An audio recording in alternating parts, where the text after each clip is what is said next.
Knicks versus Pacers, Game 3 analysis. Knicks take Game 3 of the series, and let's talk about how they did it. If you watched my video talking about how Game 2 went, I said both teams were pretty evenly matched, and that basically the reason why either team won or lost the game was due to execution down the stretch. In Games 1 and 2, the Knicks did not execute. They made a ton of mistakes, and the Pacers did everything right. And in this game, it was kind of opposite. The Knicks executed perfectly down the stretch, got every single play, the correct pass. Cat was awesome in the fourth quarter. Now going back to the defense, the Knicks defense, I said in Game 1, Game 2, honestly was not the type of Knicks defense we are used to seeing in this playoff. The Knicks defense today was so aggressive, and we got to shout out DeLon Wright. If you watch this page, you know I've been saying for years that DeLon Wright is underrated, and I could never understand why he's bounced around from team to team, and he doesn't seem to get the consistent minutes that I think he deserves. Because every time I see him come in and play somewhere, he plays well,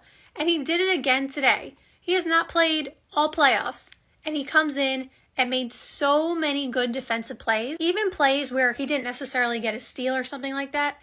Like there was a play where Cat ended up fouling, I think it was TJ McConnell, but DeLon Wright was about to get a steal, and then they called the foul on Cat. Like he was everywhere on defense. So shout out to DeLon Wright. I hope he gets more minutes in the next game and moving forward because he is a true professional in this league. Like I said earlier in this video, execution was a big part of why the outcome of the games went the way they did. Another thing, which I said I would go in more in depth in, is the Knicks defense, which this is the Knicks defense we are used to seeing. And that defense that we saw today is why I picked Knicks in 6. Because I thought, although Indiana, I think, is a better offensive team than the Knicks, but the Knicks are still a good enough offensive team where I thought the Knicks could keep up. And they have offensively. Like every game has come down to the wire. And I thought the difference in this series would be the Knicks defense. When they played the way they played today, that is why I said Knicks in 6, because I was like, that's the difference in the series, honestly. Or that will be the difference in the series. That's what I thought. Indiana looked like the better defensive team through Games 1 and Game 2. Like they were making the Knicks uncomfortable. And I'm not saying Indiana's a bad defensive team. I never said that. But we know the Knicks are a better defensive team. And when teams are sort of evenly matched, again, I think Indiana is a better offensive team, but not by miles, right? They really just like to get in transition and run. If you make Indiana play in the half court, you don't give them fast break points and stuff like that. It's an even match offensively, especially because then your defense gets to be set, which makes obviously it even better for the Knicks. And that was another thing I said in my series preview. I also thought the Knicks were going to control the pace and not let the Pacers play to their tempo, because obviously Halliburton is going to control the pace, somewhat. He is good at doing that. But I thought overall, the Knicks would slow it down. And today, they also did that. Indiana had a 20-point lead. Like, it was like the Boston series all over again. The Knicks, for whatever reason, play better when they're down. I don't know why. 20, I guess, is the magic number, because every time there's a 20-point deficit, they win. I don't get it. I mean, to be honest, I do kind of get it. Now, I don't think that's sustainable to go down 20 points and win every game. Like, that's not going to work. However, I can understand how the Pacers came back in Games 1 and Game 2, and similar to how the Knicks came back. And it's about mental focus. When you're down, maybe not even 20 points, but 10 points, or for example, the Pacers were down like 14 points with 3 minutes to go in Game 1. When you're down, your mental focus is top tier, because the only way to get back in the game is to be mentally focused, perfection, execution, right? So your attention to detail is going to be top notch. Part of the reason we see teams lose leads is not only because the other team is executing and being mentally focused, but the other team, in my opinion, is usually losing focus, because it's just human nature to be like, we have a lead, to start to ease up, take your foot off the gas. And you can't do that, because once the other team gets just a little bit of momentum and you're already in that we won mindset, it's hard to turn it back on at least that quickly.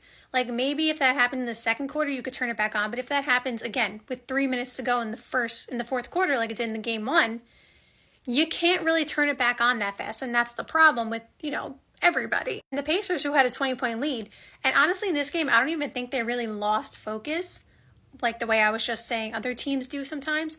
But the Knicks were clearly more focused, making more of the plays, executing and everything, and that's part of why they won. But a big reason they won is Cat in the fourth quarter.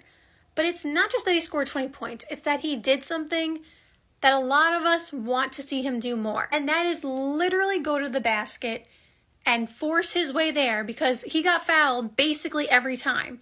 And if he does that, he will always get fouled every time because nobody can stop him if he does that. I said in my series preview, I think Cat is the X factor because I feel like he should dominate the series because there's nobody on the Pacers who can guard him.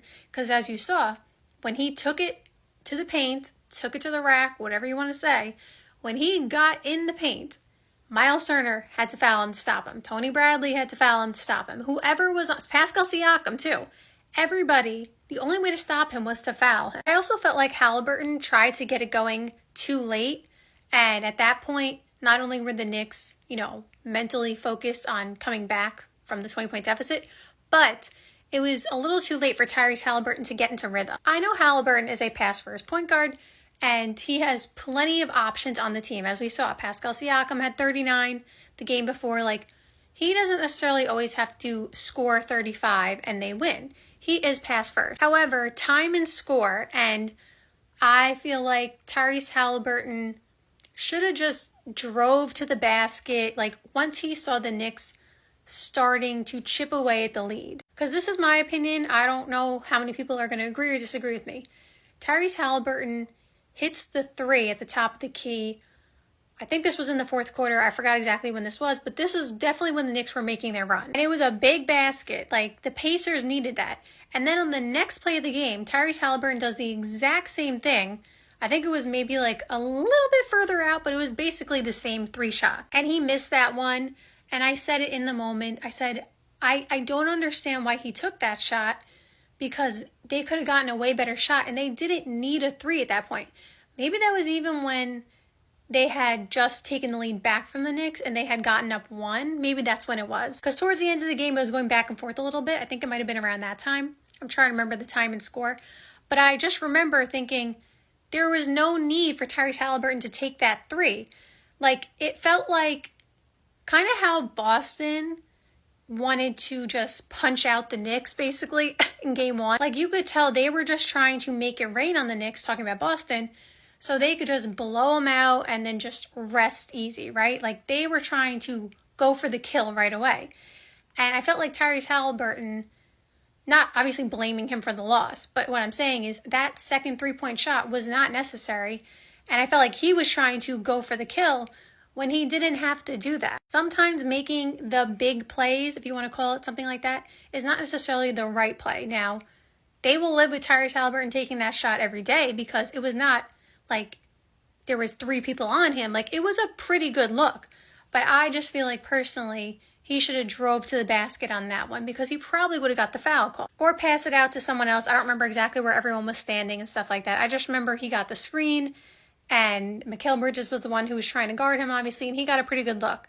So I'm just saying I felt like that is a play that no one's really going to remember, but I'm saying I feel like Tyrese Haliburton, again, not necessarily that they would have won that game if he took a different shot, but I just felt like that was the wrong time to take that shot.